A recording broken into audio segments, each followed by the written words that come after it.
barakasini bersin. Nima deyapti bu? Mana qarang-a. 1 2 3 4 5 6 7 8 ta.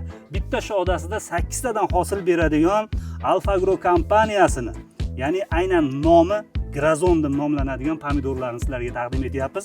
Xudo xolasa ser hosilligini ko'rib turibsizlar. O'zbekistonimizda qaysi hududda bo'lishidan qat'iy nazar video domdagi nomerlarga aloqaga chiqinglar. Mana shunaqangi sifatli, ishonchli urug'larni olish imkoni bor.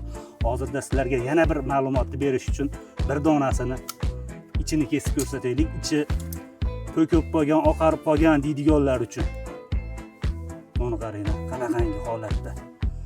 Xullas, Umid.uz kanalidan ko'rdim desangiz, sizlar uchun urug'larimizni chegirma va bundan tashqari urug' sotadigan tadbirkorlarimizni ham hamkorlikka chorlab qolaveramiz. Ertanmanda qovun yesang, ertanman yedigani biz pomidor yeb ko'raveramiz. Erta saharda pomidor ham menimcha yaxshi bo'lsa kerak. Bismillah.